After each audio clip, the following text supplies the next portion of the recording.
அஸ்ஸலாமு அலைக்கும். லைட்ஸ் நான் 6 பகுதிகளாக பிரித்து வச்சிருக்கேன். அதில் முதலாவதான் லைட்ஸை பற்றி ஒரு இன்ட்ரடக்ஷன் உண்டு, அறிமுகம் உண்டு. அப்போ அது சின்ன ஒரு பகுதியாக தான் இருக்கும். லைட்ஸ் அறிமுகம் உண்டு. அடுத்தது பார்த்தீங்கன்னு சொல்லிச்சேன்னா கேத்திர கணித ஒளியியல். அப்போ இதுக்கு அங்கால எப்படி எப்படி வருவாருன்னு சொல்லி நம்ம பார்க்கணும். அப்போ பாருங்க, முதலாவது லைட்ஸினுடைய இன்ட்ரடக்ஷன் சொல்லிச்சேன்னா பொதுவாக நம்ம லைட்ஸை பற்றி சொல்லக்குள்ள இவர் மின்காந்த அலைன்னு சொல்லி சொல்லுவோம். இவரை செல்வோம் லைட்ஸ் செல்வோம் நம்ம மின்காந்த அலை. அப்ப நம்மளுக்கு மின்காந்த அலைன்னு சொல்லிச்சேன்னா என்னன்னு சொல்லி தெரியணும். மின்காந்த அலைன்னு சொல்லிச்சேன்னா என்னன்னு சொல்லி தெரியணும். இந்த பிசிக்ஸினுடைய கடைசி அழகு மெட்டர் அண்ட் ரேடியேஷன் சொல்லி சொல்லுவோம். கடைசி அழகு மெட்டர் அண்ட் ரேடியேஷன்.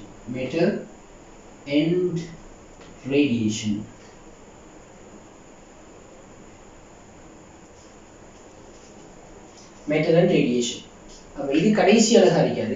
இந்த பகுதியில மின்காந்த அலை, அதாவது மின்காந்த திருசியத்திர பகுதிகள், இந்த மின்காந்த அலைகள் எப்படி உருவாகிறாங்கன்னு சொல்லி என்ன ஒரு பூர்த்தியான ஒரு விளக்கம் ஒன்று இருக்கு. அப்ப அதை நான் நார்மலா அந்த இடத்துல நான் ஞாபகப்படுத்திட்டு போறேன். ஏன்னு சொன்னா லைட்ஸ் ஒளி அலையை கூட என்ன வரைக்கப்படுறாரு, அவரும் ஒரு மின்காந்த அலையா தான் வரைக்கப்படுறாரு. அதனாலதான் மின்காந்த அலைகளை பத்தி சொல்லிட்டு போறேன். உதாரணத்துக்கு மின்காந்த அலைகள் எப்படி உருவாகிறாங்கன்னு சொல்லிச்சேன்னா, ஒரு பொருள் ஒன்று, உதாரணத்துக்கு ஒரு இரும்பு ஒன்று எடுத்துக்கொள்ளணுமே. இரும்பை நம்ம ஹீட் பண்ணிட்டு போறோம், சூடாக்கிட்டு போறோம்.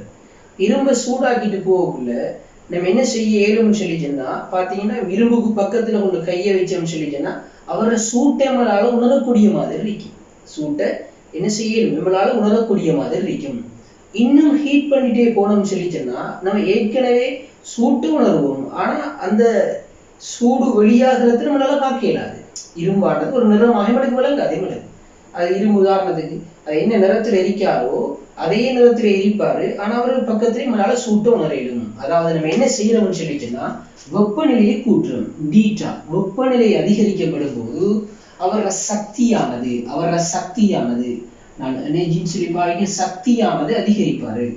இந்த சக்தி அதிகரிக்கக்குள்ள என்ன செய்யுங்களா, சக்தியை பெற்ற அந்த இரும்பானது அந்த வெப்பத்தை என்ன செய்ய போறாரு, கதிர்க்க போறாரு.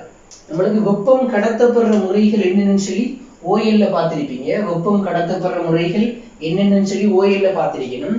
ஹீட்லையும் அந்த விஷயம் வருது.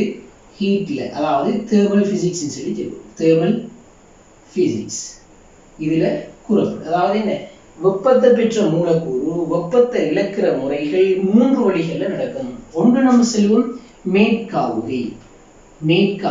சும்மா ஞாபகப்படுத்திட்டு போறோம். மேற்காவுகை வெப்பத்தை பெற்ற மூலக்கூறு அசைகிறது. அதே போல பாத்தீங்கன்னா கடத்தல் சொல்லி சொல்லுவோம். வெப்ப கடத்தல், இது ஹீட்லாம் வருவார் இதெல்லாம். அப்ப வெப்ப கடத்தல் சொல்லிச்சுன்னா வெப்பத்தை பெற்ற மூலக்கூறு இன்னொரு மூலக்கூறுக்கு வெப்ப சக்தியை கொடுக்கிறது. மூலக்கூறுகளை செய்யறதில்ல, பொதுவாக திண்மங்கள்ல நடக்கும் இது கடத்தல். மேற்காவுகைன்னு சொல்லி சொல்றது எங்க நடக்க வாயுக்கள் திரவங்களுக்குள்ள நடக்கும். அதே போல பார்த்தோம்னு சொல்லிச்சுன்னா கதிர்ப்புன்னு சொல்லி சொல்லுவோம். கதிர்ப்பு வெப்பத்தை பெற்ற மூலக்கூறு கதிர்களாக என்ன செய்யற வெப்பத்தை வெளியேற்ற செயற்பாடு. உதாரணத்துக்கு சூரியன் வெப்பத்தை இழப்பாரு. இப்ப நம்ம உதாரணத்துக்கு சொன்ன இரும்பு என்ன செய்யறோம், வெப்பநிலையை கூட்டக்குள்ள அவரை சக்தி கூடக்குள்ள அவர் வெப்பத்தை கதிர்களாக இழப்பாரு.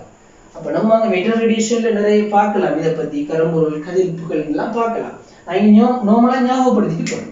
அப்ப நம்ம வெப்பநிலை அதிகரிக்கப்படும் போது என்ன செய்யறாரு, அவரை சக்தி கூடுறாரு. அவரோட சக்தி கூடப்ப என்ன நடக்குது, அவர் வெப்பத்தை கதிர்களாக வெளியேற்றாரு. இந்த வெப்பத்தை கதிர்களாக வெளியேற்ற முறையைத்தான் நம்ம செல்வோம் மின்காந்த கதிர்ப்புன்னு சொல்லப்படும். மின்காந்த அலைகளால் தான் வெளியேற்றப்படும். அப்ப மின்காந்த கதிர்ப்பு நடக்கக்கூடாது. ஒன்று வெப்ப சக்தியாக இருக்கலாம். உதாரணம் சூரியன் வெப்ப சக்தியும் நம்மளுக்கு கடத்தப்படுறாரு. சூரியன்ல இருந்து வெப்ப சக்தியும் வந்து சேருது, அதுவும் மின்காந்த அலை தான். அதே போல வெளிச்சமாக வராது, அதுவும் மின்காந்த அலையா தான் இருக்கும். இது மின்காந்த அலை உருவாகிற ஒரு உதாரணம் சொன்னோம். அப்ப அப்படி உருவாகக்கூடிய மின்காந்த அலையில திருசியத்தை தான் நம்ம செல்வோம். என்னன்னா ஒரு பொருள் வெப்பநிலை அதிகரிக்கும் போது வெப்ப சக்தி அவரோட கூடுவாரு. வெப்ப சக்தி கூடினாருன்னு சொல்லிச்சுன்னா அவர் வெப்பத்தை கதிர்களாக இழப்பார். அப்ப அவனோட சக்தியில வேறு வரிசையை பார்த்தோம்னு சொன்னா, உதாரணத்துக்கு இங்க நான் என்ன செய்யறேன், ரேடியோ அலைன்னு சொல்லி சொல்லுவோம். அவரோட சக்தி இந்த திசை வழியே போகும்போது சக்தியானது அதிகரிச்சு கொண்டு செல்லுவாரு. அவரோட வெப்பநிலையானது அதிகரிக்கிறதுக்குள்ள அவரோட சக்தி அதிகரிக்க ஆரம்பிச்சு சொல்றேன். அப்ப பாத்தீங்கன்னா அடுத்தது உதாரணத்துக்கு நான் சொல்றேன் இங்க UHF அதே போல VHF இவங்கட வரிசை அப்படியே வருவார். ரேடியோல UHF VHF. அடுத்தது மைக்ரோவேவ்ஸ் சொல்லி வர போறாரு. அடுத்தது பாத்தீங்கன்னு சொல்லிச்சுன்னா IR சொல்லி சொல்லுவோம், இன்ஃப்ராரெட்னு சொல்லி சொல்லுவோம். அடுத்தது நம்ம கட்புல ஒளின்னு சொல்லி சொல்லுவோம். ஒரு வீச்சொண்டு இவரை செல்வோம் கட்புல ஒளி, விசிபிள் சொல்லி சொல்லப்படும் கட்புல ஒளி. இதுக்குள்ளதான் நம்மளுக்கு வார என்ன இங்க ரெட்ல இருந்து இங்க ஊதா வரைக்கும் வரும். ரெட்ல இருந்து ஊதா வரைக்கும் வரும், கண்ணால பார்க்கக்கூடியது. அதே போல நம்ம இங்க பார்த்தோம்னு சொல்லிச்சுன்னா நம்மளுக்கு எக்ஸ்ரே வருவாரு. எக்ஸ்ரே இப்படியே போவாரு, வந்து இங்க ஒரு கேமா ரே இப்படி போவாரு. அப்ப பாத்தீங்கன்னு சொல்லிச்சுன்னா இதுக்கு முன்னுக்கு அல்ட்ரா வயலட் வரும். அல்ட்ரா வயலட் இந்த திசை வழியே சக்தியானது அதிகரிச்சுட்டு போகும். அப்ப நம்ம சக்தியை கூட்ட என்ன செய்யலாம்னு சொல்லிச்சுன்னா அவர என்ன வெளியாக்குற இந்த இருக்கிற கதிர்ப்புட சக்தியும் அதிகரிச்சு கொண்டு போகுது. அப்ப இந்த திசை வழியே சக்தி அதிகரிக்காது, சக்தியானது அதிகரிச்சுட்டு போகுது. உதாரணத்துக்கு தான் நான் இரும்பு சொன்னோம். இரும்பும் நம்ம ஆரம்பத்துல பார்த்தோம்னா வெப்பத்தை இழப்பாரு, ஆனா அந்த வெப்பத்தை நம்ம இழக்கிறத பார்க்க இயலாது, அதாவது கண்ணால பார்க்க இயலா. ஆனா என்ன செய்யலாம், ஒரு வெப்ப சக்தியை நம்ம கையை வச்சு பார்த்தாலும் உணரக்கூடிய மாதிரி இருக்கும். ஆனா இன்னும் நம்ம ஹீட் பண்ணிட்டே போகக்குள்ள அந்த இரும்பானது என்ன செய்வாருன்னு சொல்லிச்சுன்னா நல்லா பாருங்க, செந்நிறமாக மாறுவாரு. இந்த அரிக்கிற பகுதியில இருந்து இந்த அரிக்கிற செந்நிறமாக மாறுறதான் நம்ம கைச்சிட்டு இருக்கோம். இந்த ரெட் சிவப்பு நிறமாக மாறுவாரு, செந்நிறமாக மாறும். அதுக்கு பிறகுதான் நம்மளால பார்க்கக்கூடிய மாதிரி இருக்கும். அப்ப இரும்பானது இந்த திசை வழியே நகர்றாரு சொல்லி சொல்லலாம். நம்ம இந்த பகுதியில இருந்து இங்க நகர்ந்து இருக்காரு. அப்ப இந்த இவரைத்தான் நம்ம சொல்லுவோம் மின்காந்த திருஷ்யம் சொல்லி சொல்லுவோம். மின்காந்த திருஷ்யம் இவரை கதிர்ப்பு மூலம் இழக்கப்பட்டாலா இருக்கப்படுறாரு. அப்ப இங்க பார்த்தோம்னா இந்த மின்காந்த திருஷ்யத்தில் இருக்கிற ஒரு ஆள் தான் இந்த இருக்கிற நம்ம லைட்னு சொல்லி சொல்லுவோம். லைட்டும் இந்த மின்காந்த திருஷ்யத்துக்குள்ள வரக்கூடிய மாதிரி இருக்கும்.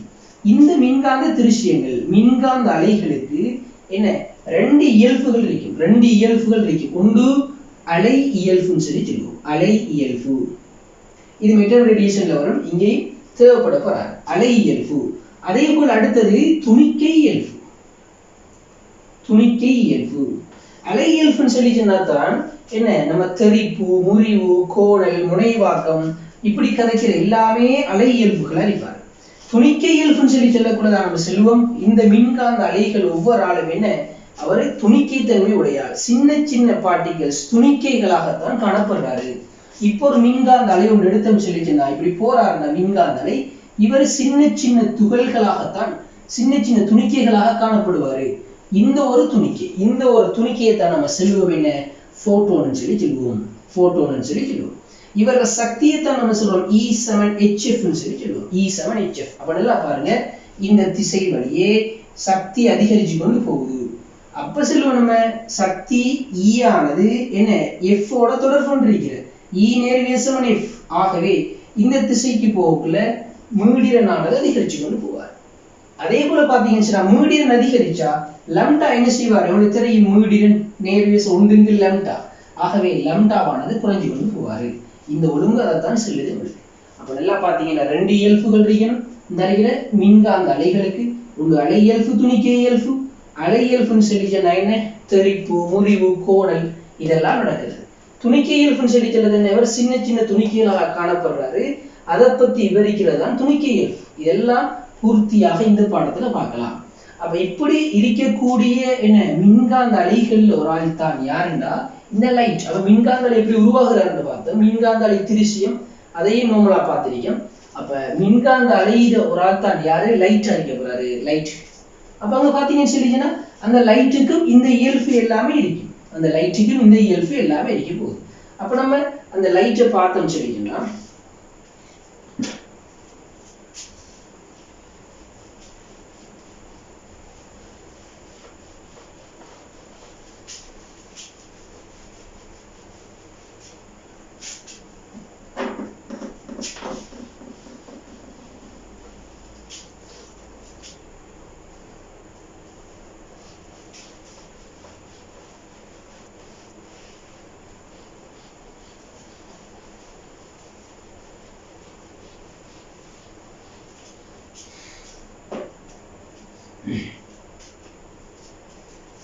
அப்ப லைட் எடுத்துக்கொண்டோம்னு சொல்லிச்சுன்னா ஒரு லைட் ஒன்று போகும்போது இந்த லைட்டுக்கு மேல அந்த ரெண்டு இயல்புகளும் இருக்கும். ஒன்று என்ன நம்ம சொல்லுவோம் துணிக்கை, அதாவது துணிக்கை தன்மை, துணிக்கை இயல்புன்னு சொல்லி சொல்லுவோம். துணிக்கை இயல்பு. அடுத்தது அலை இயல்பு. அலை இயல்பு,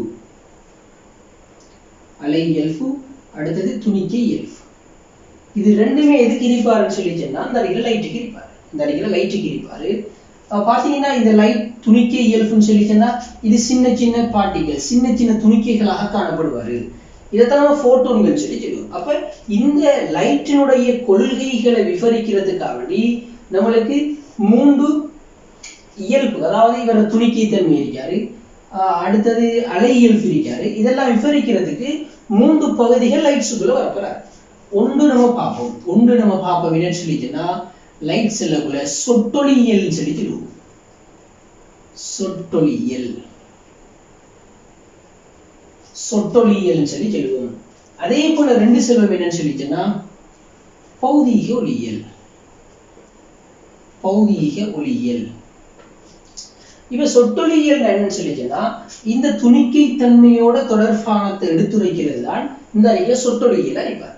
அதாவது லைட் ஆனது சின்ன சின்ன துணிக்கைகளாக இருக்காரு. அந்த சின்ன சின்ன துணிக்கைகளை தான் நம்ம சொல்லுவோம் போட்டோன்ஸ் சொல்லி சொல்லுவோம். போட்டோன்ஸ் சொல்லி சொல்லுவோம். இந்த போட்டோன் கொண்டுள்ள சக்தி தான் E7hf சொல்லி வரப்போறாரு. அல்லது நம்ம சொல்லலாம் E7h இவரை சொல்லலாம் என்ன எங்களுக்கு தெரியும் V7f lambda. இங்க V ஒளியின் வேகம் பாவிச்சா C7f lambda. அப்ப நம்ம சொல்லுவோம் இவரை f க்கு பதிலா F7 C இன்டு lambda. ஆகவே hc இன்டு lambda சக்திக்குரிய சமன்பாடுகள். அப்ப இந்த இருக்கக்கூடிய ஒவ்வொரு என்ன போட்டோன்களும் இந்த இருக்கிற என்ன E7hf ன்னு சொல்லக்கூடிய hc இன்டு lambda ன்னு சொல்லக்கூடிய சக்தியை கொண்டாக்கலா தான் இருப்பாங்க. அப்ப இந்த இப்படிப்பட்ட இவர துணிக்கை தன்மையை பத்தி விவரிக்கிறதான் சொட்டொளியியல். அப்ப இவருக்குரிய உதாரணங்கள், எடுத்துக்காட்டுகள், எப்படி இந்த லைட் ஆனது எப்படி துணிக்கை தன்மையை கொண்டது அரைக்க ஆரம்பிச்சு எப்படி செல்லலாம். உதாரணத்துக்கு தான் அதுக்கு எக்ஸாம்பிள் தான் நம்ம சொல்றேன்னா ஒளி மின் விளைவுன்னு சொல்லி சொல்றேன். போட்டோ எலக்ட்ரிக் எஃபெக்ட் சொல்லி சொல்லுவோம். ஒளி மின் விளைவு, ஒளி மின் விளைவு, ஒளி மின் விளைவு. அதுவும் மெட்டல் ரேடியேஷன்ல பார்க்கலாம். ஒளி மின் விளைவுன்னு சொல்லிச்சுன்னா என்னன்னு சொல்லிச்சுன்னா ஒளி மின் விளைவுன்னு சொல்லிச்சுன்னா ஒரு உலோக மேற்பரப்பு, இது உலோகம், உலோகம், உலோக மேற்பரப்புல ஒரு லைட் ஒன்று வந்து படக்குள்ள, லைட் ஒன்று வந்து படக்குள்ள இந்த மேற்பரப்புல இருந்து இலத்திரன் வெளியாக்கப்படுற தோற்றப்பாடத்தான் நம்ம சொல்லுவோம் ஒளிமின் விளைவுன்னு சொல்லி சொல்லுவோம். இலத்திரன் வெளியாற்றப்படுற தொழிற்பாட்டத்தான் ஒளிமின் விளைவுன்னு சொல்லி சொல்லுவோம். அப்ப இங்க பாத்தீங்கன்னா லைட்னு சொல்லி சொல்றது ஒவ்வொரு போட்டோன்களா தானே வாராரு, போட்டோன்களா தான் வாராரு. அப்ப நம்ம என்ன செய்யறோம்னா இங்க இவர் லைட் மோதக்குள்ள வெளியாகி வார இலத்திரன்களை நம்ம முழு எண்களாக எண்ண இயலுமா இருந்துச்சுன்னு சொல்லிச்சுன்னா அப்ப இங்க வந்து மோதினாக்களும் முழு எண்களாகத்தான் வராரு. அதாவது இங்க இருக்கக்கூடிய ஒரு போட்டோனானது என்ன செய்யறாரு, ஒரு இலத்திரனோட மோதுறாரு.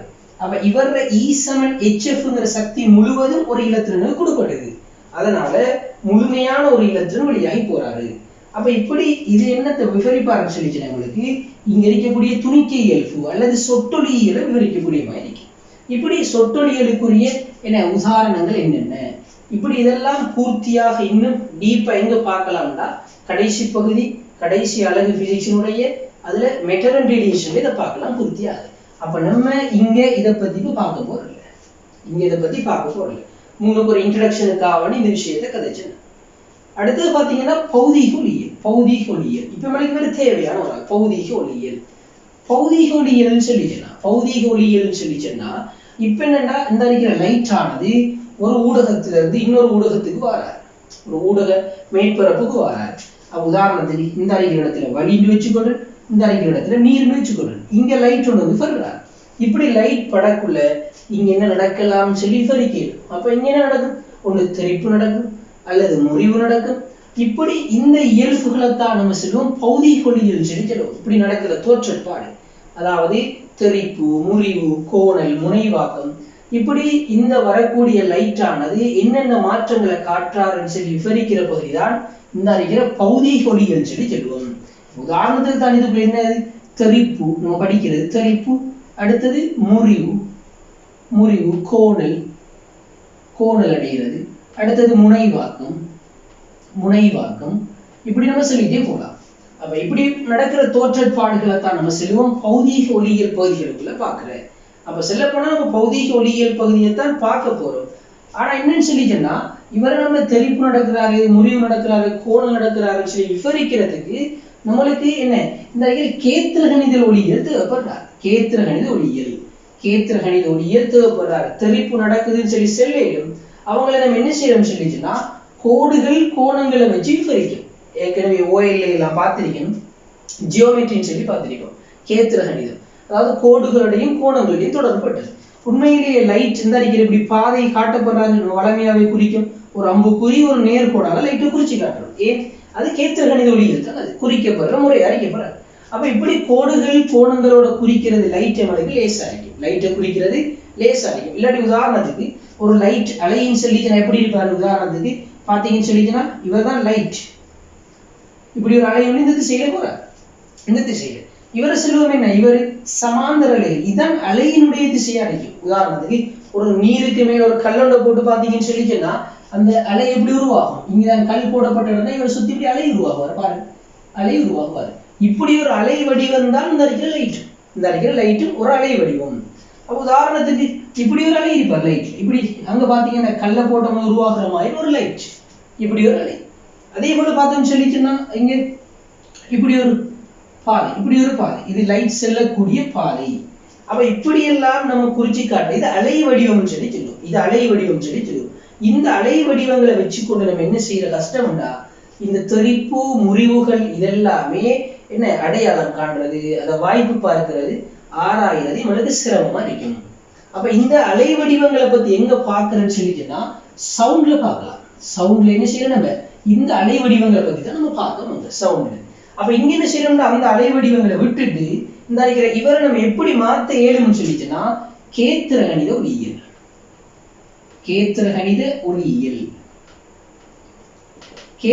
ஒளியியலுக்குள்ள வரணும். அப்ப அவர் என்ன சொல்லிச்சுன்னா கோடுகள் கோணங்களால குறிக்கப்படுறது லேசான முறை, ஆக எளிமையான முறையில குறிக்கப்படுறாரு. அப்ப இவரு போகக்கூடிய எப்படி ஒரு கதிர் போறாருன்னா இவர் என்னன்னா சமாந்தரமாக செல்லக்கூடிய அலை. அந்த மாதிரி அவர் எப்படி குறிக்கப்படுவார்? அந்த இவர் சமாந்தரமாக செல்லக்கூடிய அலை எப்படி குறிக்கப்படுவார்னு சொன்னா இவர் நம்ம பொதுவாக இப்படி ஒரு அலையாக குறிச்சு காட்டுறோம். இவர் தான் என்ன இவரோட பாதை. இது இவரை வச்சு கொண்டு நம்ம தெறிப்பு முறிவுகளை லேசாக செல்லும். அடுத்து இந்த போராளி இந்த அலை செல்லும் திசையில் தான் அப்ப அவரோட பாதை குறிச்சு காட்டப்படுவார். என்ன இங்க பாத்தீங்கன்னா இதுக்கு செங்குத்தாக வரைஞ்சோம்னா சரி, இதுக்கு செங்குத்தாக வரைஞ்சி பார்த்தோம்னா சரி, அலை செல்ற திசை செங்குத்தாக வரைஞ்சி பார்த்தோம்னா சரி. அப்ப இதுக்கு செங்குத்தாக வரைஞ்சி பார்ப்போம். இங்க இருந்து இதுக்கு ஒவ்வொன்றுக்கும் ஒவ்வொரு அலைகளுக்கும் என்ன செய்யப்படும்? செங்குத்தாக வரைஞ்சி பார்க்கப்படும். இதெல்லாம் செங்குத்துகள் வரைஞ்சி பார்த்தா அவர் தான் அலை செல்லும் திசையா இருக்கப்படுறார். பாத்தீங்கன்னு சொன்னா இவர் என்ன விரிகதிர்களாக இருப்பார். இது சமாந்தர கதிர்கள் சொல்லி சொல்லுவோம், இது விரிகதிர்களாக இருக்கப்படுறாரு.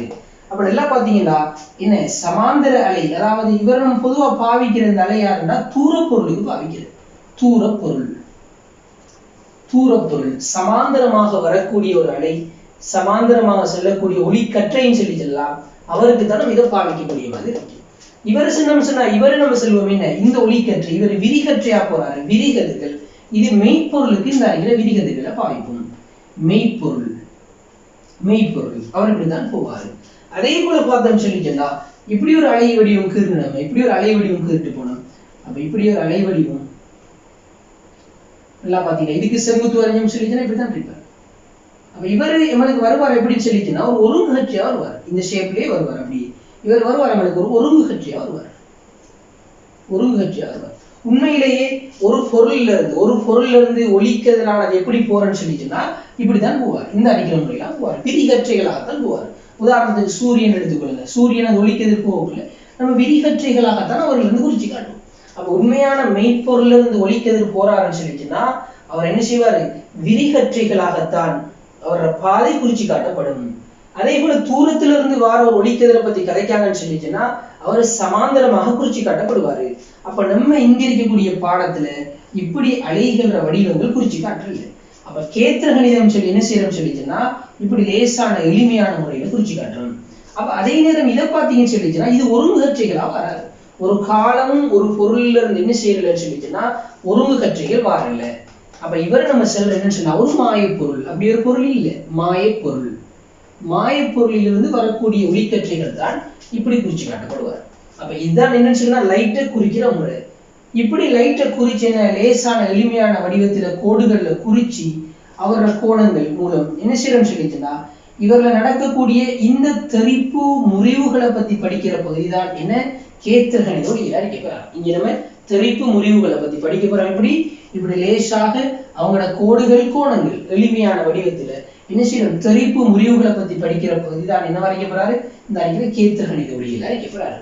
அப்ப இந்த பகுதி மூணையும் பத்தி ஒரு லேசா விவரிக்கிற பகுதியா தான் என்ன வரைக்காரு இந்த அறிக்கிற லைட் ஆரம்ப பகுதி இன்ட்ரடக்ஷன் பகுதியா அறிக்க போறாரு. அதாவது லைட்னு சொல்லி சொல்றது ஒரு மின்காந்த அலை. அவன் மின்காந்த அலைன்னு சொல்லிச்சுன்னா என்ன மின்காந்த அலைன்னு சொல்லிச்சுன்னா என்ன அதை பார்த்தோம் முன்னுக்கு எப்படி உருவாகுவார் உதாரணத்துக்கு. மின்காந்த அலை திருஷ்யத்தை பத்தி நம்ம பார்த்தோம். மின்காந்த திருஷ்யத்தை பத்தி பார்த்தோம். அப்ப அப்படி இருக்கக்கூடிய மின்காந்த அலைகளுக்கு அல்லது இந்த இருக்கக்கூடிய லைட்டுக்கு ரெண்டு இயல்புகள் இருக்கும். ஒன்று துணிக்க இயல்பு, அடுத்தது அலை இயல்பு. துணிக்க இயல்பு, அலை இயல்பு. இந்த அறிக்கிற துணிக்க இயல்பை பத்தி விவரிக்கிறது தான் இந்த அறிக்கிற சொற்றொலியல்னு சொல்லி சொன்னோம். இது படிக்கிறது கடைசி யூனிட் என்ன மெட்டர் அண்ட் ரேடியேஷன்ல படிப்போம். மெட்டர் அண்ட் ரேடியேஷன்ல தான் கடைசியா படிக்கிறது இந்த அறிக்கிற சொற்றொலியலை பத்தி படிப்போம். அதே போல அலை இயல்பு அவருக்கு இருக்கக்கூடிய தெறிப்பு முறிவு கோணல் முனைவாக்குகள் அலை இயல்புகளை பத்தி படிக்கிறதா யூனிட் 3 அறிக்கப்படுறாரு வேவ்ஸ் அண்ட் வைப்ரேஷன். அதுல என்ன செய்யணும்னா அவர் அலை கொள்கைகள் அந்த அலைய வடிவங்கள் இந்த அலை வடிவங்களை வச்சு கொண்டு நடக்கிற முறிவுகள் தெறிப்புகள் நடக்கக்குள்ள எப்படி அவர் பாதை மாறி போறாரு இந்த அலை வடிவங்களை வச்சு கொண்டு ஆராயிற பகுதி தான் சவுண்ட் பகுதிக்குள்ளதான் அதை ஆராயிடணும். அதே போல நம்ம என்ன செய்யணும்னா இந்த அறிக்கிற லைட்ஸுக்குள்ள இந்த தெறிப்பு முறிவுகள் இவங்களை என்ன கேத்திர கணித வடிவுகளை நம்ம ஆராய்ச்சியோட செய்யணும். அதாவது கோடுகள் கோணங்கள் அவர பாதைகளை எளிமையான வடிவத்துல வரைஞ்சி அங்க தெறிப்பு முறிவுகளை பத்தி நம்ம பார்க்கணும். அதுதான் கேத்திர கணித ஒளியியல். இதுதான் நம்ம பார்த்தது இந்த லைட் சம்பந்தமான இன்ட்ரோடக்ஷன். அதே நேரம் இங்க வரக்கூடிய சொற்றொலியலை பத்தி பார்க்கக்குள்ள இங்க லைட் வாராருன்னு சொல்லிச்சுன்னா அந்த லைட் துணிக்கை தன்மையுடைய அழிக்காரு. அந்த ஒவ்வொரு துணிக்கையும் தான் நம்ம சொல்லுவோம். இந்த லைட்டை உடைச்சு எடுத்தா அதுக்கு மேல பிரிக்க முடியாத ஒவ்வொரு துணிக்கைகளை தான் நம்ம சொல்லுவோம் போட்டோன்கள் சொல்லி சொல்லுவோம். போட்டோன்கள் சொல்லி சொல்லுவோம். அவரோட சக்தி ஈசமன் எச்எஃப் அறிவார் அல்லது ஹெச்சிஎல் லம்டா. இதுதான் நம்ம என்ன முதலாவது இன்ட்ரோடக்ஷன் லைட்டுக்குள்ள நம்ம பார்த்தது. அடுத்து நம்ம பார்க்க போற பகுதி தான் என்ன இந்த நினைக்கிற கேத்திர கணித ஒளியியல். கேத்திர கணித ஒளியியல் பெரும்பாலும் இந்த பகுதி இப்ப நம்ம முன்னுக்கு பார்த்த இன்ட்ரோடக்ஷன் லைட் சம்பந்தமான பகுதி நம்மளுக்கு என்ன செய்யறதுன்னு சொல்லிச்சுன்னா நம்மளுக்கு இந்த நினைக்கிற பகுதிக்குள்ள கேள்விகளாக வரல. லைட்ஸ்ல நம்மளுக்கு எம்சிக்யூ ஸ்ட்ரக்சர் எஸ்ஐகளையோ கேள்விகளாக டைரக்ட் கேள்விகளாக பெரும்பாலும் வரல. ஏன்னா இது நம்மளுக்கு பெரும்பாலும் மெட்டர் ரேடியேஷனோட கூடுதலாக தொடர்பு இருக்கும். ஆனா கட்டாயம் தெரிஞ்சு வச்சுக்கணும் இது சேர்ந்த மாதிரி என்ன நம்மளுக்கு வரக்கூடிய கேள்விகள் இருக்கு. அதே நேரம் இது தெரிஞ்சாதான் நம்மளுக்கு அடுத்த பகுதிகள் படிக்கிறதுக்கு லேசா இருக்கும். ஒரு அதை பத்தி ஒரு முன் அறிமுகம் ஒன்று நம்மளுக்கு தேவையா இருக்கு. நம்ம இப்ப பார்ப்போம் இரண்டாவது பகுதியை கேத்திர கணித ஒளியியலை பார்ப்போம். இப்ப லைட்ஸினுடைய இரண்டாவது பகுதியை பார்த்தோம்னு சொல்லிச்சுன்னா கேத்திர கணித ஒளியியல். கேத்திர கணித ஒளியியல் இதுல பிரதானமா நம்ம ரெண்டு பார்க்க போறோம். அதாவது ஒளிக்கதிர பாதையில் ஏற்படுற மாற்றம் ரெண்டு பிரதான பகுதிகளா பார்க்க போறோம். ஒன்றுதான் இதில் இருக்கக்கூடிய ஒன்று. முதலாவது ஒளித்தெறிப்பு சொல்லி ஒளித்தெறிப்பு. ஒளித்தெறிப்பு அடுத்தது சொல்லுவோம் ஒளிமுறிவு. ஒளிமுறிவு ஒளித்தெறிப்பு ஒளிமுறிவு இது ரெண்டையும் பார்த்தோம்னு சொல்லிச்சுன்னா நம்மளுக்கு போதுமா இருக்கும். ஒளித்தெறிப்புன்னு சொல்லிச்சுன்னா எந்த ஒரு மேற்பரப்புலையும் லைட் மட்டும் இல்லை. உதாரணத்துக்கு நம்ம ஒரு போல் உண்டு ஒரு பந்தொன்று என்ன செய்யறோம் ஒரு சுவர்ல எறிகிறோம். ஒரு சுவர்ல எறியக்குள்ளையும் அவர் என்ன செய்வாருன்னு சொன்னா அதுல போய் மோதி தெறிப்பு விதிக்கமையத்தான் அவர் திரும்ப வருவார். அது நிறைய லைட் மட்டும் இல்லை எல்லா மின்காந்த அலைகளும் தான் என்ன செய்வார் போய் தெறிப்பு விதிக்கமையத்தான் தெறிப்படைவார். ஒரு எறியக்குள்ள என்ன செய்வார் அதுல மோதி வாரங்கிறது என்ன உதாரணத்துக்கு இப்படி ஒரு சுவர் நிற்காரு. ஒரு ஆள் பந்து என்ன செய்யறாரு இந்த பந்தை இப்படி எறாரு இப்படி ஒரு திசையில எறிஞ்சா போன பந்து மோதி திரும்ப அவர் திசைக்கே வரல. பாத்தீங்கன்னா போன பந்தானது என்ன செய்வாரு இப்படி திரும்ப அடைவார். ஒரு ஆள் பெட்டால் அடிக்காரு. பெட்டை கொடுக்கக்குள்ள பாருங்க இதான் பெட்னு வச்சுக்கணும். இந்த அடிக்கிற பெட் இருக்காரு. இந்த அடிக்கிற பெட்ல என்ன செய்யுது இந்த அடிக்கிற பெட்டை பாத்தீங்கன்னு சொல்லிச்சுன்னா இவர்ல ஒரு பந்தொண்டு வாராரு. இங்க இருக்கிற பந்தொண்டு என்ன செய்யறாரு இவர்ல வந்து மோதுறாரு. மோதுக்குள்ள இந்த பந்து என்ன செய்வாரு இங்க பட்டு இப்படி திருப்படைஞ்சுவாரு. அப்ப இது எல்லாமே தெறிப்பு விதிக்கமே தான் நடக்கும். தெறிப்பு விதி எல்லாமே அப்படித்தான் நடக்க போறாரு. அதைத்தான் நம்ம இங்கேயும் பார்த்தோம். ஒளித்தெறிப்புன்னு சொல்லி பார்த்தோம். அந்த தெறிப்பு விதி என்ன செல்றன்னு சொல்லி சொன்னா அந்த நினைக்கிற தெறிப்பு விதின்னு சொல்லி சொல்லுவோம். தெறிப்பு விதி என்ன சொல்லுவாருன்னா ஒரு ஒளிக்கதிரானது ஒரு ரெண்டு ஊடகங்கள் சம்பந்தப்படலாம். உதாரணத்துக்கு வளியும் நீரும் சம்பந்தப்படலாம்.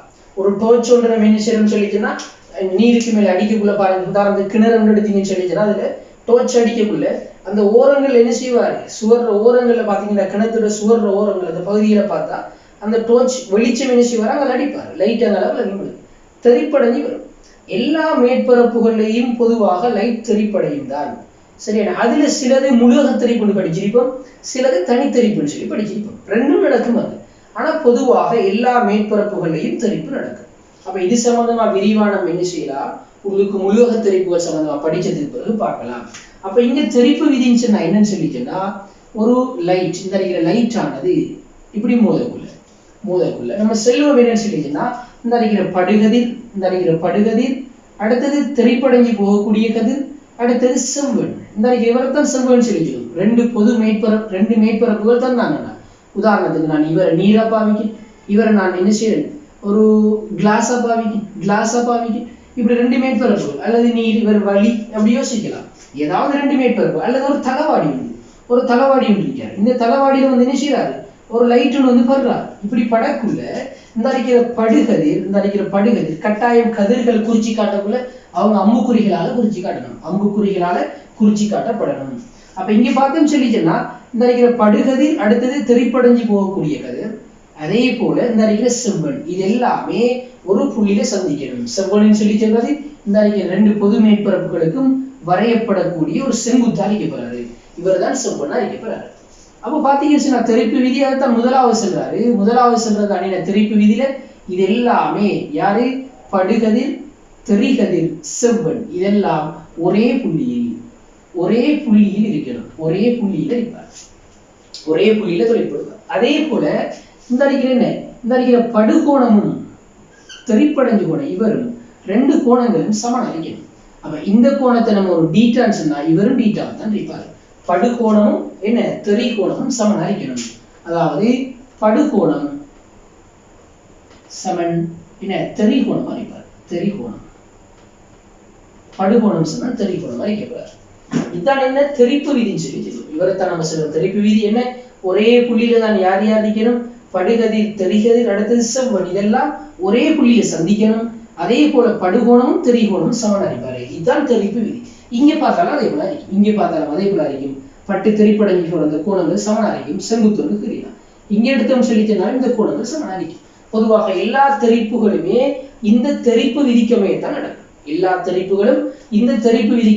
நடக்கும். இந்த அறிக்கிற தலவாடி எடுத்தாலும் அப்படித்தான். இந்த அறிக்கிற தலவாடி எடுத்தோம் சொல்லிச்சனாலும் என்ன செய்வாரு, இவரு இந்த ரெண்டு கோணங்களும் சமனாகத்தான் காணப்படுவாரு. உங்களுக்கு பொதுவாக இந்த பகுதிகளில் ஃபுல்லா ஆடிகளை பத்தி இல்லை, ஆனா நான் தலவாடியை பத்தி பின்னுக்கு கொஞ்சம் விளங்கப்படுத்துவேன். அப்ப இதுதான் என்ன சொல்லிச்சுன்னா தெறிப்பு விதி. அடுத்து நம்ம பார்த்தோம்னு சொன்னா ஒளிக்கதிர முறிவு பத்தி பார்ப்போம். ஒளிமுறிவு எடுத்துக்கொள்ளோம்னா, ஒளிமுறிவுன்னு சொன்னா ஒளிக்கதிரானது ஒரு ஊடகத்திலிருந்து இன்னொரு ஊடகத்துக்குள்ள போகல. இன்னொரு ஊடகத்துக்குள்ள போறாரு.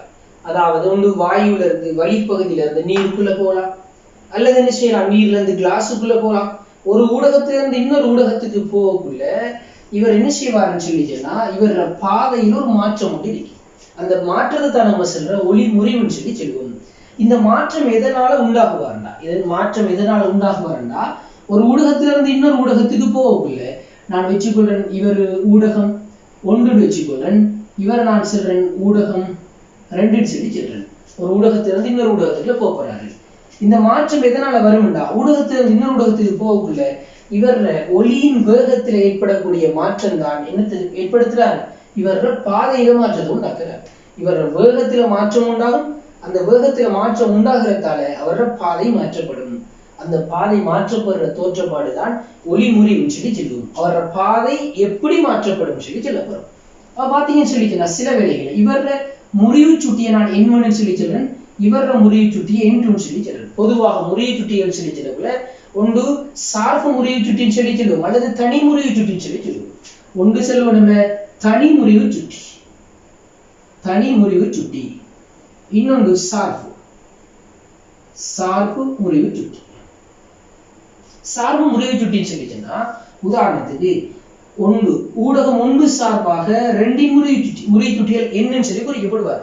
நம்ம முன்னுக்கு சார்பு பார்க்கக்குள்ள பி ஏபின்னு சொல்லிச்சுன்னா, b சார்பாக a இன் வேகம் b சார்பாக a இன் வேகம் இவர் எப்படி எழுதப்படுவார் VAE மைனஸ் VBE b சார்பாக a இன் வேகத்தை எழுதுவோம் புவி சார்பாக a இன் வேகம் புவி சார்பாக b இன் வேகம் அதே மாதிரி ஒன்றுதான் இவரை பார்த்தோம்னு சொன்னா ஒன்று சார்பாக ஊடகம் ஒன்று சார்பாக ரெண்டின் முறை சுட்டி இவர் எப்படி எழுதலாம்னு சொல்லிச்சுன்னா நம்ம என்ன n2 இன் கீழ் n1 என்று எழுதலாம் n2 இன் கீழ் n1 ஊடகம் ஒன்று சார்பாக ரெண்டின் முறை சுட்டிண்டா n2 இன் கீழ் n1 என்று எழுதிடும் முறையை சுட்டி எழுதிடும் அப்ப இவர் நம்ம சார்பு ஒரு ஆள் சார்பாக இன்னொரு ஆள் சொல்லி எழுதுறோம் உதாரணத்துக்கு நம்ம சொல்லலாம் நீர் நான் W சொல்லி புரியும் நீர் சார்பாக கிளாஸின் முறையை சுட்டி இவர் எழுதலாம் Ng இன் கீழ் Nw எழுதலாம் நீர் சார்பாக கிளாஸின் முறையை சுட்டி இப்ப இந்த சந்தர்ப்பத்துல தனி முறையை சுட்டினா யாருன்னு சொன்னா நம்ம யார் சார்பாக கதைக்கமோ அவர் வெற்றிடம் அறிப்பார் வெற்றிடத்தை நான் வீண்டு குறிச்சுக்கொள்றேன் ஆகவே VNG சொல்லிச்சுன்னா NG இன் கீழ் NV அறிப்பார் பொதுவாக NV சமன் 1 அறிக்கும் அப்ப வெற்றிடம் சார்பாக ஒரு ஆளோட முறையை சுட்டியை தான் நம்ம செல்ற அவரோட தனி முறையை சுட்டி அப்ப இங்க பார்த்து அவர் 1 கொடுத்தா இவர் NGக்கு சமனாக இருக்கிறார் பொதுவாக வெற்றிடமும் நம்ம செல்வோம் என்ன வழியும் ஒரே மாதிரி நடந்து கொள்வாரு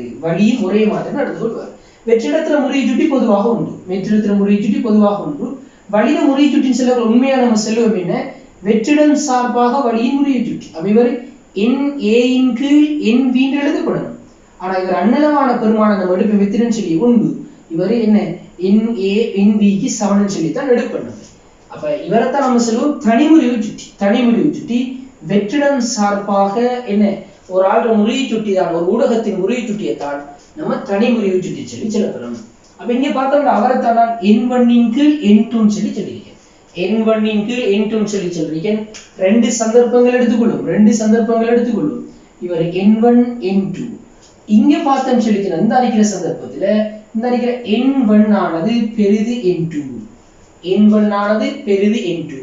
ஆகவே ஒளிமுறையும் சொல்லிச்சேன்னா இங்க இருந்து இங்க போகக்குள்ள வேகமா இருப்பார் பொதுவாக இவர் இப்ப N1 பெருசுன்னு சொல்லிச்சேன்னா இவர் ஒளியால் அடர்ந்த ஊடகம் சொல்லி பாவிப்பாங்க இவர் ஒளியால் அடர்ந்த ஊடகம் இவர் நம்ம சொல்லுவோம் என்ன முறை சுட்டி குறைஞ்சால் ஒளியால் ஐதான ஊடகம் கட்டாயம் தருகிற ஒளி லைட்ங்கிற விஷயம் பாவிக்கப்படணும் ஒளியால் அடர்ந்த ஊடகத்திலிருந்து ஒளியால் ஐதான ஊடகத்துக்கு ஒளிக்கதிர் போறாரு ஒளிக்கதிர் போகக்குள்ள நிச்சயமாக இதுல இருக்கக்கூடிய வேகம் C1 இதுல இருக்கிற வேகத்தை C2 சொல்லி சொல்லுவோம் அப்ப அடர்ந்த ஊடகத்துக்குள்ள வேகம் சின்னனா இருப்பாரு ஐதான ஊடகத்துக்குள்ள வேகமானது உயர்வாக காணப்படுவார் பார்த்தா இங்க நம்ம வேகங்களை செல்லலாம் வேகங்கள் பொதுவாக எப்படி இருக்குன்னு சொல்லிச்சுன்னா இங்க C1 ஆனது அடர்ந்த ஊடகத்தில் இருக்கிறதால சிறுசாகவும் இவர் C2 ஆக இருப்பார் இதுதான் வேகங்களுக்கு இடையிலான தொடர்பு இவர் பாதை மாறுறதுக்கும் இந்த வேகம் மாறுறதான் காரணமா இருக்கப்படுறாரு அப்ப இங்க பார்த்தோம்னா இங்க என்ன நடக்கிறதா நான் செவ்வன் கிரிட்டன் ஒளிக்கதிரானது இப்படி வந்து படுறாரு பொதுவாக அடர்ந்த ஊடகத்திலிருந்து ஐதான ஊடகத்துக்கு ஒளிக்கதிர் பட்டா இவர பாதை 3 விதமாக இவர பாதை அமையலாம் நான் இங்க பொதுவா நடக்கிறத பத்தி கழிச்சிட்டு இருக்கேன் ஆக இவர் என்ன செய்வார்னா செவ்வனை விலக்கி முறிவடைஞ்சு போவாரு ஒளிக்கதிர பாதையானது இவர்தான் செவ்வன் இவரை நோக்கி இது போக வேண்டிய பாதை பாத்தீங்கன்னா இந்த பாதை உண்டு இந்த பாதையானது இங்காலத்து செயல திருப்பப்படலாம் அல்லது இங்காலத்து செயல திருப்பப்படலாம் அது திருப்பப்படுறது யாரை கொண்டு தீர்மானிக்கப்படும்னா இந்த ஊடகங்களை கொண்டுதான் அப்ப அடர்ந்த ஊடகத்துல இருந்து ஐதான ஊடகத்துக்கு வந்தா பொதுவாக என்ன நடக்கும்னு சொல்லிச்சுன்னா அவர் செவ்வனை விலக்கி முறிவடைஞ்சு போவாரு மறைவி செல்றது அடுத்து அகத்தரிப்பு முழுகத்தரிப்பு நடக்கிறத பத்தி நம்ம பின்னிது பார்ப்போம் பொதுவான விஷயத்தை நான் இங்கே கதைக்கிறேன் செவ்வனை விலக்கி முறிவடைஞ்சு போவார் இங்க ஏற்படக்கூடிய விலகல் பாதை இப்படி மாற்றப்பட்டா இவர்தான் இங்க விலகல் அளிக்கப்படுறாரு அப்ப இந்த கோணத்தை தான் நம்ம செல்வோம் இந்த இவர்தான் ஐன்னு வச்சுக்கொள்றேன் இவர்தான் ஐயானது என்ன வரைப்பாரு படுகோணம் வரைப்பாரு இந்த அறிக்கை இந்த கோணத்தை வச்சுக்கொள்றேன் ஆறுன்னு சொல்லி இந்த அறிக்கிற ஆறு என்ன வரைக்கப்படுறாரு சொன்னா முறிகோணம் அல்லது நம்ம செல்வோம் என்னன்னு சொன்னா வெளிப்படுகோணம் சொல்லி சொல்லுவோம் இவர் முறிகோணம் அல்லது வெளிப்படுகோணம் அறிக்கப்படுறாரு ஆறானது இந்த டி தான் விலகல் அறிக்கப்படுறாரு இந்த டி இங்க என்ன வரைப்பாரு டி சமன் ஆர் மைனஸ் ஐ அறிக்கப்படுறாரு இதுதான் இங்கே ஏற்பட்ட விலகல் அறிக்கை போகுது இது அடர்ந்த ஊடகத்திலிருந்து ஐதான ஊடகத்துக்கு வரக்கூடிய அடர்ந்த ஊடகத்துல இருந்து ஐதான ஊடகத்துக்கு வரும். அதே போல இங்க பாத்தீங்கன்னு சொல்லிச்சுன்னா ஒரு ஒரு ஒளிக்கதிரானது ஐதான ஊடகத்திலிருந்து ஐதான ஊடகம் ஒன்றுல இருந்து என்ன செய்யறாரு அடர்ந்த ஊடகத்துக்குள்ள வராரு. ஐதான ஊடகத்திலிருந்து அடர்ந்த ஊடகத்துக்குள்ள வராரு. அப்ப நான் சொல்றேன் நீங்க என்ன N1 ஆனது சிறிது பாத்தீங்கன்னு சொன்னா N2 ஓட ஒப்பிடக்குள்ள. அப்ப இவரு ஒளியால் என்ன வரைக்கப்படுறாரு ஐதான ஊடகம், இவர் ஒளியால் அடர்ந்த ஊடகம், ஒளியால் அடர்ந்த ஊடகம். இப்ப இவர் ஒளிக்கதிர பாதைக்கு என்ன மாற்றம் நடக்கும்னா ஐதானத்திலிருந்து ஒளியால் ஐதானத்திலிருந்து அடர்ந்ததுக்கு வரக்குள்ள பொதுவாக இந்த பாதையானது இந்த செவ்வனை நோக்கி திருப்பப்படக்கூடிய மாதிரி செவ்வனை நோக்கி இதுக்குள்ள வர்ற வேகம் C1 C2 சொல்லிச்சுன்னா C1 C2 சொல்லிச்சுன்னா பொதுவாக ஐதான ஊடகத்துல வேகம் உயர்வா காணப்படுவாரு. C2 ஆனது பெருசு C1 ஆனது. அப்ப இந்த வேகம் மாற்றம் தான் இந்த பாதை மாற்றத்துக்கு காரணம் அளிக்கும். பாதை மாற்றத்துக்கு காரணம் அளிக்கப்படுறாரு. சாரி ஐதான ஊடகம் இவர் அளிக்கிறதால C1 பெருசா இருக்கும். C1 பெருசா அளிக்கப்படுறாரு C2 ஓட ஒப்பிடக்குள்ள. பாத்தீங்கன்னு சொல்லிக்கலாம் இங்க படுகோணமானது I இவர் அளிக்கப்படுறாரு, இவர் R அளிக்கப்படுறாரு. இவர் என்ன இவர் வெளிப்படுகோணம் அல்லது முறிகோணம் சொல்லி சொல்லலாம். இங்க ஏற்பட்ட விலகல் D இவர். ஆகவே D7 I minus R அளிக்கும். D7 I minus R அளிக்கப்படுறாரு. இங்க ஏற்படக்கூடிய விலகல் பாத்தீங்கன்னு சொல்லிச்சுன்னா ஒளிக்கதிர பாதை இப்படி என்ன பிரதானமாக ரெண்டு விதமாக மாற்றப்படலாம். நல்லா பாருங்க, அடர்ந்த ஒளியால் அடர்ந்த ஊடகத்திலிருந்து ஐதான ஊடகத்துக்கு போனா செவ்வனை விலக்கியும், ஒளியால் ஐதான ஊடகத்திலிருந்து அடர்ந்த ஊடகத்துக்கு வரும்போது செவ்வனை நோக்கியும் இவர பாதை என்ன செய்வாரு முறிவடையக்கூடிய மாதிரி இருக்கும். அதுக்கு காரணம் என்ன, இங்கே இவர ஒளியின் வேகத்தில் ஏற்படக்கூடிய மாற்றம், ஒளியின் வேகத்தில் ஏற்படக்கூடிய மாற்றம். இப்ப நம்ம என்ன பார்ப்போம்னா இவர் அந்த முறிவு சுட்டிகளுக்கும் இந்த ஒளியின் வேகங்களுக்கும் இடையிலான தொடர்பு, அதே போல முறிவு விதிகளை பத்தி பார்ப்போம். இப்ப முறிவு விதியை பார்க்கணும். முறிவு விதி அதுக்கு முன்னாடி தெறிப்பு விதி, தெறிப்பு விதி பார்த்த நம்ம தெறிப்பு விதி. தெறிப்பு விதி என்ன சொன்னாரு, ஒளிக்கதிரானது வந்து படக்குள்ள என்ன சொல்ற இந்த எல்லாமே ஒரு புள்ளியில் அதாவது படுகதிர் தெரிகதிர் செவ்வன் எல்லாம் ஒரு புள்ளியில் இருக்க. அடுத்தது கோணங்கள் சமன், படுகோணமும் தெரிகோணமும் சமன். இந்த கோணங்கள் இவர் டீட்டானா இவர் டீட்டா, இதைத்தான் தெறிப்பு விதியை உங்களுக்கு சொல்றாரு. இப்ப நம்ம பார்க்க போறது என்னன்னு சொன்னா முறிவு விதியை பார்க்க போறோம்.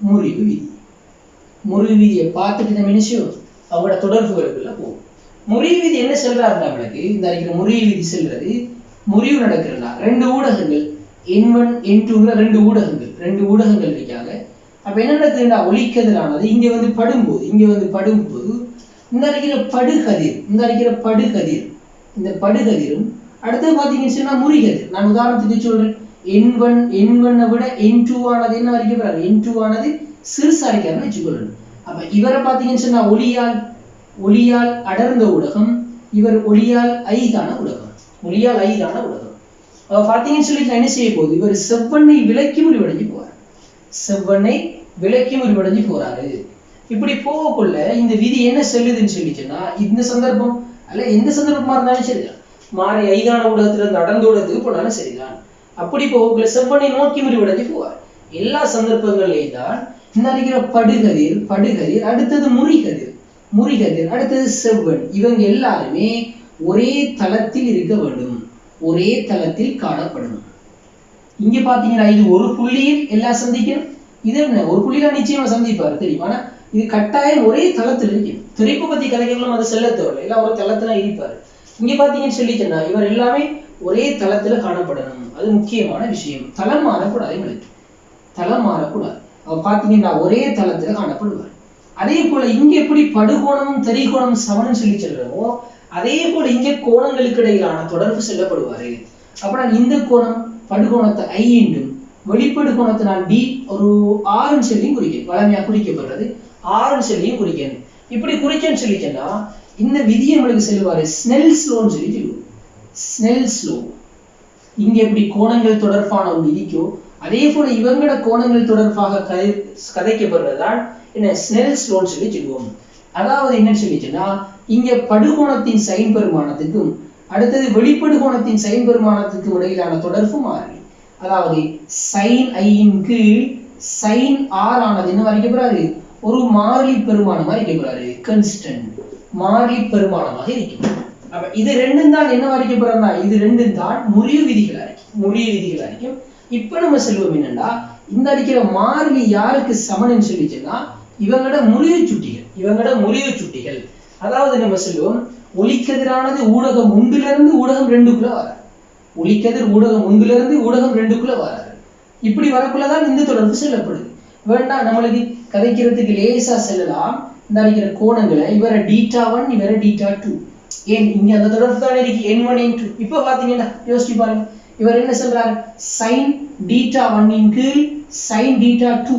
இவர்தான் மாறிலி. இதான் தந்திருக்கிற தொடர்பு. இது யாருக்கு சமனாரி பாருங்க இந்த மாறிலி. நம்ம ஏற்கனவே பார்த்திருக்கிறோம் ஊடகம் முன்பு சார்பாக 2 முறையை சுற்றி, அதாவது எந்த ஊடகத்திலிருந்து ஒளிக்கதிர் வாராரோ அவர் சார்பாக எந்த ஊடகத்துக்குள் ஒளிக்கதிர் போறாரோ அவரின் முறையை சுட்டி. ஊடகம் முன்பு சார்பாக 2 முறையை சுட்டி. இவர்தான் யாருக்கு சமன்னு சொல்லிச்சுன்னா இந்த அடிக்கிற sin β1 இன் கீழ் sin β2க்கு சமனா அடிக்கப்படுறாரு. இதுதான் ஸ்னெல்ஸ் லோ சொல்றது. இவரைத்தான் நம்ம ஸ்னெல்ஸ் லோன்னு சொல்லி சொல்லுவோம். அதே கட்டம் பாத்தீங்கன்னு சொல்லிச்சேன்னா இந்த அடிக்கிற இவர் நம்மளால இவர் எழுதியதும் 1 சார்பாக 2 முறையை சுட்டி எழுதலாம் n2 இன் கீழ் n1. ஆகவே sin β1 இன் கீழ் sin β2 அடிக்கப்படுறாரு. இவர் எப்படி எழுதலாம்? ஆகவே இங்க பெருக்கினீங்கன்னா n1 sin β1 சமன் n2 sin β2 சொல்லி சொல்லலாம். ஒரு தொடர்பு கிடைக்க போறாரு. இத ப்ரூஃப் ஒன்றைக்கு வேண்டாத பார்க்கலாம். ப்ரூஃப்ல இருந்து நம்ம கடைசி அடுப்போம் என்னன்னு சொன்னா n sin θ மாறிலின் ஒரு தொடர்பு எடுப்போம். n sin θ மாறிலின் ஒரு தொடர்பு எடுப்போம். இங்க தேவையான தொடர்புகள் ஒராகத்தான்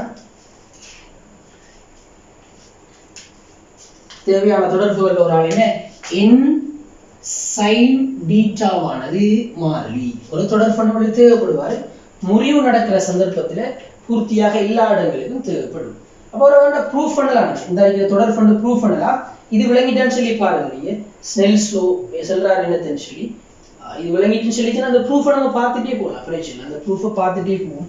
அதாவது ஊடகங்கள் முறிவு இவர் ஊடகம் உண்டு n1 இவர் n2 இவர் n1 அல்லது வேண்டாம் இன்னொரு ஊடகத்தை போடலாம். தேவைன்னா n3 தேவைன்னு சொன்னா n3 கடைசியா வெளியாக ஊடகம் n1 நான் வச்சுக்கொள்ளலாம். n1 அறிக்கப்படாது. எப்படி போடலாம் பிரச்சனை இல்லை. அப்போ வேண்டா ஒளிக்கதிர் என்ன செய்யறாரு இவர் n1 ஆனது என்ன அறிக்கப்படுறாரு n1 பெரிது n2. ஆகவே வரக்கூடிய ஒளிக்கதிர் அடர்ந்தத்திலிருந்து 5ஆனதுக்குள்ள வரார். செவ்வனை விலக்கி முடிவடைஞ்சு போவார். இங்கு ஏற்படுவார் செவ்வனை விலக்கி. அப்ப நான் என்ன செய்யறேன் இப்ப இந்த n2ஓட ஒப்பிடக்குள்ள n3 ஆனது என்ன அறிக்கப்படுறாரு பெருசு வச்சுக்கொள்ள. ஆகவே ஒளிக்கதிரானது இப்படி போக வேண்டிய ஒளிக்கதிர் செவ்வனை நோக்கி முடிவடைஞ்சு இங்க விடுவார். நான் முடிவை பத்தி மட்டும்தான் கதை. அடுத்தது பார்த்தோம்னு சொல்லிச்சுன்னா இந்த n1 ஆனது இந்த n3யோட நான் சொல்றேன் அவர் பெருசுன்னு வச்சுக்கொள்றேன். n3யோட பெருசு n1 பெருது n3. ஒளிக்கதிர் என்ன செய்யறாரு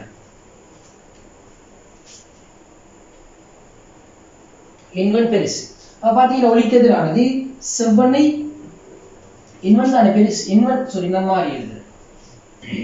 ஏன்னா n1 ஒப்பிடக்குள்ள n2 ஆனது சின்ன, n3 ஒப்பிடக்குள்ள n2 சின்ன. அப்ப நான் இங்க என்ன செய்யறேன்னு சொன்னா n1 தொடர்பு எழுதுறேன். n1 ஒப்பிடக்குள்ள n3 பெருசுன்னு போறேன். n3 பெருசு ஏன்னு சொன்னா இங்க ஒரு ஒளிக்கதிர் வந்தா சமாந்தர மேற்பரப்புகள் வரும்போது கடைசியாக வெளிப்படக்கூடிய இதுக்கு சமாந்தரமா தான் வெளியாகும். ஒளிக்கதிர் செவ்வனை விலக்கி போறான்னு சொல்லி பார்ப்போம். அது எப்படின்னு சொல்லி நம்ம பார்க்கலாம். அப்ப இங்க பார்த்தா ஒளிக்கதிர் இப்படித்தான் போவார். அப்ப நான் இங்க கோணங்களை கொடுக்குறேன். இவர்னா β1 இவர்னா β2 β3 சாரி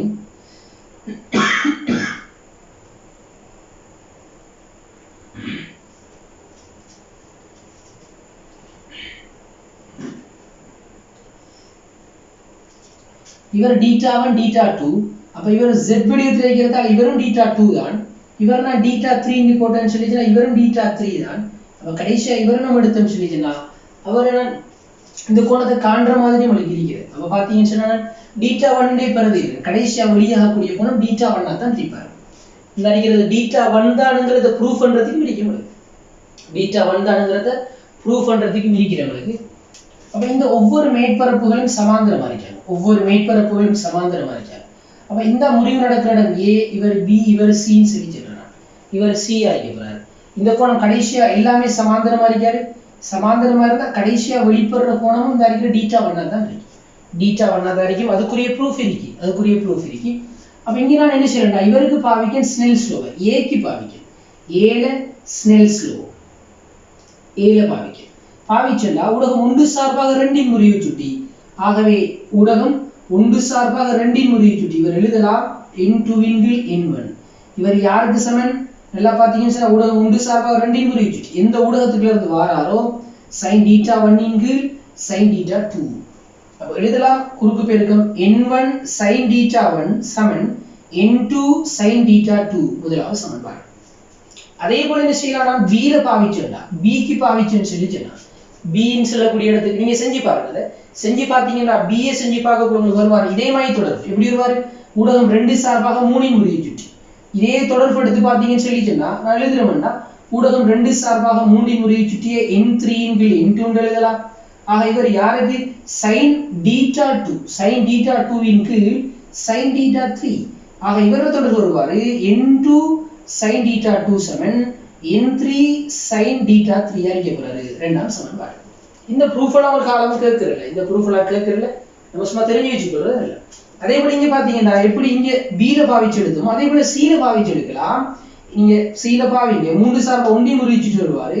அவர் n3 sin θ3 சமன் n1 sin θ1.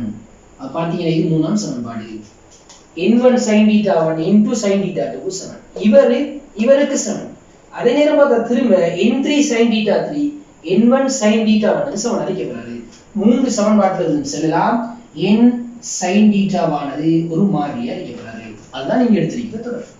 அப்ப நம்ம என்ன செய்யலாம்னா எந்த இடத்துல ஒரு முறிவு நடந்தாலும் இந்த அறிக்கிற சமன்பாட்டை நம்ம பாவிக்கணும், இந்த அறிக்கிற சமன்பாட்டை பாவிக்கணும். பாருங்க உதாரணத்துக்கு ஒரு ஒளிக்கதிரானது முறிவு சுட்டி நான் வச்சுக்கொள்றேன் n7 4/3. அதாவது இவர் நீர்.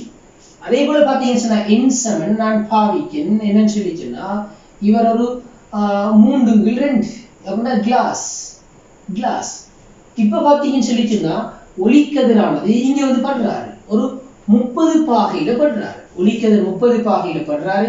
அப்ப பாத்தீங்கன்னா இவரோட ஒப்புடக்குள்ள இவர் என்ன அடர்ந்து ஊடகமா தொழிற்படும், ஒளியால் அடர்ந்து ஊடகம் செவ்வனை நோக்கி முடிவடைந்து போகும்.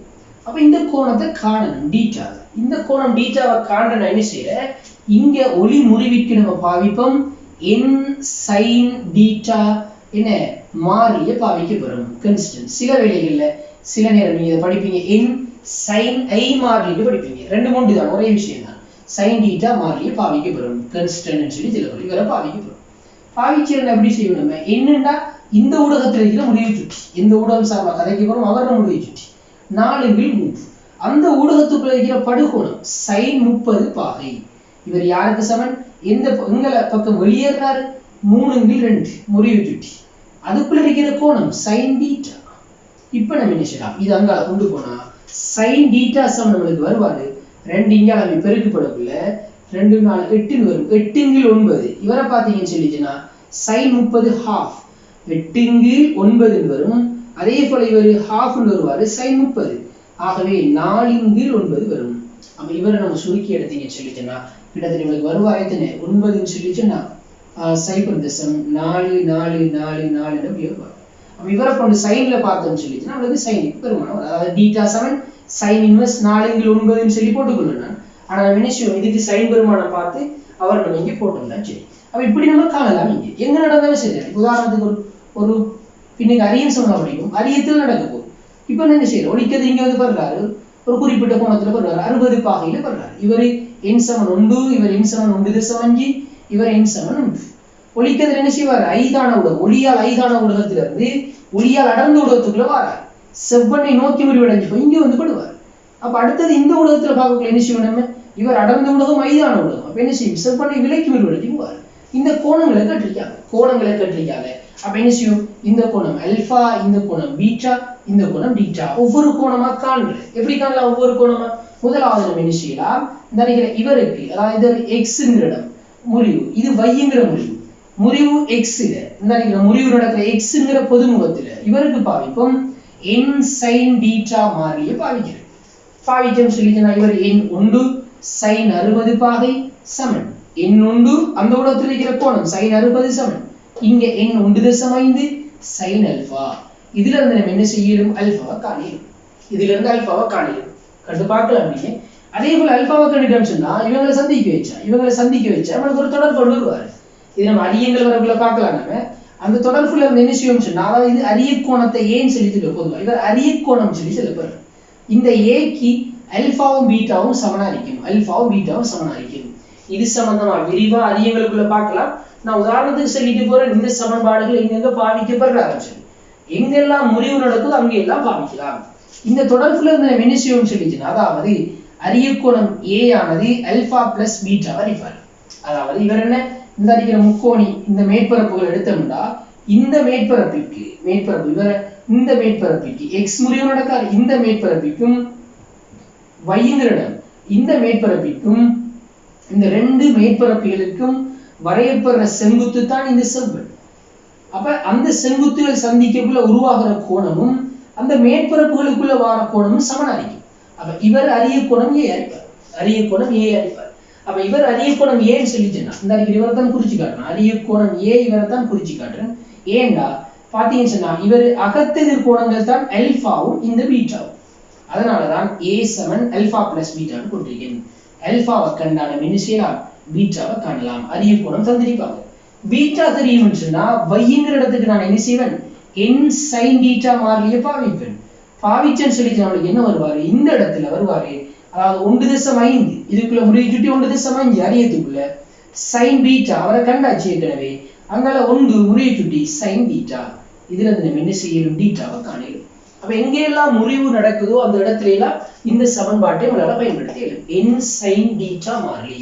அப்ப அங்க உங்களுக்கு தேவைப்படுற ஒரு முக்கியமான ஒரு சமன்பாடு அது. எல்லா இடத்துலயும் இந்த சமன்பாடு நம்ம பாயும். அடுத்தது பாத்தீங்கன்னு சொல்லிச்சுன்னா எப்படி நம்ம பீட்டாக்குரிய தொடர்பு எடுக்கமோ ஒரு ஊடகத்துல இருந்து இன்னொரு ஊடகத்துக்கு போகக்குள்ள ஒளிக்கெதிரானது ஒரு ஊடகத்துல இருந்து இன்னொரு ஊடகத்துக்கு போகக்குள்ள அவர் என்ன செய்யறாரு முறிவு நடந்து போறாரு. சும்மா நேரடியா அப்படி ஒரு பாதைக்கு இது ஊடகம் 1 இவர் வேகம் ஊடகம் 2 முறிவு சுட்டின்னு சொல்லி இவர வேகம். அப்ப இங்க இருக்கக்கூடிய அலைநீளம் இவர் லம்டா 1 லம்டா 2 அலைநீளங்கள் சொல்லி சொல்லணும். பொதுவாக ஒரு ஒளிக்கதிர் வாரான்னு சொல்லிச்சுன்னா அந்த ஒளிக்கதிரோட மீடிரன் ஒரு காலமும் மாற போறது. ஒளிக்கதிரின் மீடிரனானது ஒரு காலமும் மாறாது. இந்த மீடிரன் மாறுறன்னு சொல்லிச்சுன்னா இங்க இருக்கக்கூடிய முதல் மாறணும். இந்த ஒளிக்கதிர் எங்க இருந்து அனுப்பப்படுறாரோ அந்த முதல் மாறினா தான் மீடிரன் மாறும். இல்லைன்னு சொல்லிச்சுன்னா மீடிரன் என்ன செய்யல ஒரு காலமும் மாறல. அப்ப பாத்தீங்கன்னு சொல்லிச்சோம்னா இந்த முறிவு சுட்டி என்ன செய்யறாரு முறிவு சுட்டியை பாத்தீங்கன்னு சொன்னா வித்தியாசப்படுது. இவர் N1 N2ங்கிற முறிவு சுட்டி நான் சில N1 ஆனது பெரிது N2 ஆகவே சொல்லலாம் N1 பெரிது முறிவு சுட்டி கூடியா இவரைத்தான் நம்ம சில ஒளியால் அடர்ந்த ஊடகம் இவரைத்தான் நம்ம சில ஒளியால் ஐதான ஊடகம். அப்ப நல்லா தெரியும் வேகம் C2 ஆனது பெருசு C1 ஒப்பிடக்குள்ள இதுக்குள்ளதான் வேகம் பெருசா இருக்கு. அப்ப இந்த தொடர்புகளை எடுக்க வேண்டும்.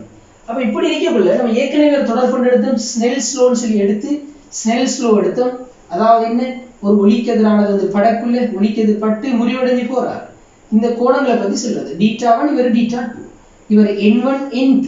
அப்ப இந்த sin θ1 sin θ2 இவங்களோட விகிதம் மாறிலி. இந்த விகிதம் தான் என்ன இவர் N2 ஒன்று சார்பாக 2 முறிவு சுட்டி N2 N1. இந்த முறிவு சுட்டி சார்பான தொடர்பை நம்ம இந்த அறிகிற வேகத்துக்கு கொடுக்கிறோம். அதாவது எந்த ஊடகத்திலிருந்து வாராரோ ஊடகம் ஒன்று சார்பாக எந்த ஊடகத்துக்குள்ள போறாரோ அவரின் முறிவு சுட்டியானது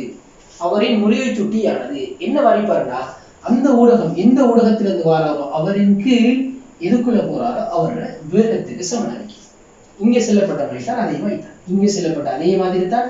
பாத்தீங்கன்னா எந்த ஊடகத்திலிருந்து எந்த ஊடகத்துக்கு வராரு ஒன்று சார்பாக 2க்குள்ள நுழைகிறார். ஒன்று சார்பாக 2 முறிவு சுட்டி. அப்ப ஒரு முதலாவது ஊடகத்துல வேகத்தின் கீழ் இரண்டாவது ஊடகத்தின் வேகமா இருக்கப்படுறாரு. அப்பதான் தனி முறிவு சுட்டியல் கதைக்குள்ள பாருங்க. தனி முறிவு சுட்டியல் கதைக்குள்ள என்ன சொல்லுவோம் நம்ம தனி முறிவு சுட்டினா V நம்ம செல்லும் N உதாரணத்துக்கு G கிளாஸ் வெற்றிடம் சார்பாக கிளாஸின் முறிவு சுட்டி இவரைத்தான் நம்ம NG நேரடியா குறிக்கிறோம். இவரை நம்ம எழுதலாம் எப்படி வெற்றிடம் சார்பாக ஒளி சார்பாக லைட் வேகம் சார்பாக செல்லலாம் எங்க இருந்து வாராரு? வெற்றிடத்திலிருந்து வாராரு கிளாஸுக்குள்ள. இங்க பாத்தீங்கன்னா ஊடகம் ஒன்றிலிருந்து வாராரு ரெண்டுக்குள்ள. எந்த ஊடகத்துல இருந்து வாராரோ அவர் வேகம் தான். எந்த ஊடகத்துல இருந்து வாராரு? வெற்றிடத்துல சிபி கீழ் சிஜி. அப்ப என்ஜி இவர முறிவு சுட்டி தரப்பட போறது என்னத்துல? இந்த அறிகிற சிவின்னு சொல்லிச்சேன்னா என்ன? வெற்றிடத்தில் ஒளியின் வேகத்தின் கீழ் கிளாஸில் ஒளியின் வேகம். கிளாஸில் ஒளியின் வேகம். அப்ப இந்த பெருமானம் தெரிஞ்சா என்ன செய்யலாம்? உதாரணத்துக்கு பாருங்க, இவர் 1.5 இங்க ஒளியின் வேகம் 3 தர 18 வெற்றிடத்தில் ஒளியின் வேகம். சிஜி கிளாஸ் ஒளியின் வேகம் காணலாம். சிஜி சமம் வருவாரு 2 தர 18 மீட்டர் செகண்ட் -1. அப்ப அப்படி கணிப்புகள் செய்யலாம். அடுத்து இதுல இருந்து இன்னொரு தொடர்பு எடுக்கலாம். நம்ம தேவையான தொடர்பு உண்டு. இங்க பாத்தீங்கன்னா இவர n2 இன்கள் n1 எழுதினா c1 இன்கள் c2. அதே போல குறுக்கு பெருக்கம் வரக்குள்ள n1 c1 சமன் n2 c2. இங்க நம்ம ஏற்கனவே இவருக்குரிய ப்ரூஃப் பார்த்த மாதிரி இவருக்குரிய ப்ரூஃபும் இருப்பாரு. இதுல தொடர்பு எடுக்கலாம். நம்ம n1 c1 சமன் n1 c, அதாவது nc ஆனது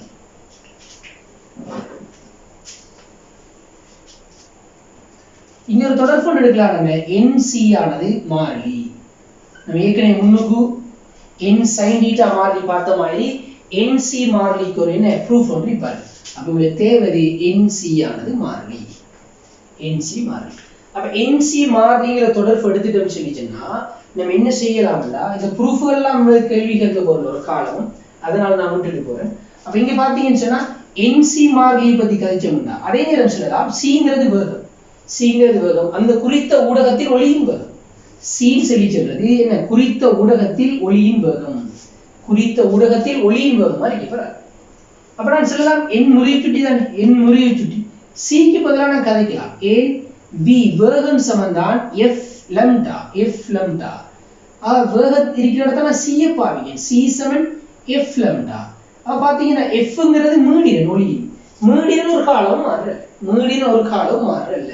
முதல் மாறினாத்தான் மீடியன் மாறும். ஆகவே செல்லலாம் இந்த அறிகிற cக்கும் lambdaக்கும் இடையிலான தொடர்பை கதைக்க. அல்லது நான் இதுக்குள்ளே பிரதிடுறேன் c சமன் f lambda ஆகுனது. இங்க பிரதிடுறேன் நான் n cக்கு பதிலா f lambda ஆனது மாறிலி. அப்ப பார்த்தா இந்த f இங்க கொண்டு வந்தா m lambda சமன் k இன்டு f. இது அவ்வளவு மாறிலி தான். அப்ப என்ன n lambda மாறிலிங்கிற தொடர்பு கொண்டு வருவாரு. நான் இதை k என்று பாவிச்சிருக்கேன். மாறிலி தொடர்பு கொண்டு வருவாரு. அப்ப நான் சொல்லலாம் என்னன்னு சொல்லி இங்க பாத்தீங்கன்னா n lambda ஆனது ஒரு மாறிலியா இருப்பாரு. கான்ஸ்டன்டா இருப்பாரு. மாறிலியாக காணப்படும். அப்ப இந்த தொடர்புகளை நம்ம என்ன செய்யலாம்னு சொல்லிட்டோம்னா எல்லா இடத்துலையும் பயன்படுத்தி இந்த தொடர்புகளை எல்லா இடங்களையும் இது சம்பந்தமான வினாக்கள் வரும்போது நம்ம பயன்படுத்த ஏதுவாக இருக்கும். நம்ம இதுவரைக்கும் பார்த்ததை கொஞ்சம் பார்த்துக்கொள்ளும். ஒரு ஊடகத்தை அந்த இன்னொரு ஊடகத்துக்கு போகல, ஊடகம் 1-2க்கு அப்படி போகல. முறிவு சுட்டிகள் எழுதுறது சம்பந்தமா தெரிஞ்சிருக்கணும். முறிவு சுட்டி எழுதுறது சம்பந்தமா தெரிஞ்சிருக்கணும். ஊடகம் ஒன்று சார்பாக 2 முறிவு சுட்டி. இவர் என்ன அர்த்தம்? இவர் ஊடகம் ஒன்று சார். இது முன்னுக்கு ஆரம்பத்துல பேசிக்கல இருக்கிறது. அந்த வசனங்கள் அதெல்லாம் நான் சொல்லிட்டு போறேன். என்ன கேள்வி கேட்க போற ஒரு காலம்.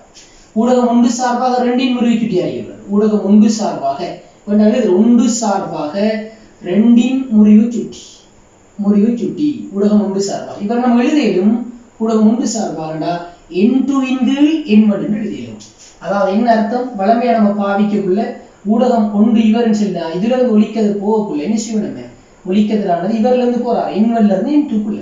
அந்த சந்தர்ப்பத்துல ஊடகம் ஒன்று சார்பாக 2 முறிவு சுட்டி இப்படி பாவிச்சு படுகிறது ஒரு காலம் குலவாரில்லை. ஒன்று சார்பாக 2 முறிவு சுட்டி எந்த ஊடகத்துல இருந்து போறார், எதுக்குள்ள போறார், அப்படி பாவிச்சு படுறது ஒரு காலம் பிரச்சனை வாரல.